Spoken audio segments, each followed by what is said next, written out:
டேய், இந்த Insta life ரொம்ப கஷ்டமா இருக்குடா. ஏன், என்னாச்சு? நான் எவ்வளவு முயற்சி பண்ணாலும் ஃபாலோவர்ஸ் கூடவே மாட்டேங்கிறாங்க. அதுக்கு என்ன பண்ண போற?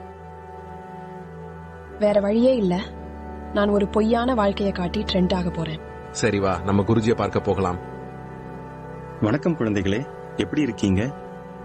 வணக்கம் குருஜி. என்ன பிரியா, ஏதோ யோசனையில இருக்க மாதிரி தெரியுது. குருஜி, சமூக ஊடகங்களில் பிரபலமாக வேண்டும்னு நினைக்கிறேன். ஆனா அது ரொம்ப கஷ்டமா இருக்கு. அப்படியா?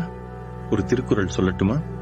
அறவாழி அந்தணன் தாழ் சேர்ந்தார் கல்லால், பிறவாழி நீந்தல் அரிது. அதோட அர்த்தம் என்ன குருஜி? இதோட பொருள் என்னன்னா, உண்மையான அறிஞர்களை பின்பற்றினால் மட்டுமே வாழ்க்கையின் கடலை எளிதாக கடக்க முடியும். அப்படின்னா நான் ரியலா வீடியோ போஸ்ட் பண்ணணுமா குருஜி? ஆமாம் பிரியா, உன் திறமைகளை வளர்த்துக்கொள். உண்மையான அறிவை தேடு. அதுதான் உனக்கு நிலையான மகிழ்ச்சியையும் வெற்றியையும் தரும். கார்த்திக், நான் ஒரு முடிவுக்கு வந்துட்டேன். அது என்ன முடிவு? நான் எனக்கு பிடிச்சத விஷயங்களை பத்தி கண்டென்ட் கிரியேட் பண்ண போறேன். பொய்யான இமேஜ் வேணாம். சூப்பர் மச்சி, உன்னோட ரியல் பேஷன் ஃபாலோவர்ஸ்க்கு தெரியும்.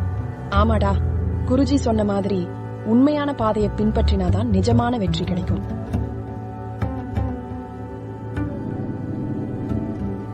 அறவாழி அந்தணன் தாழ் சேர்ந்தார் கல்லால் பிறவாழி நீந்தல் அரிது.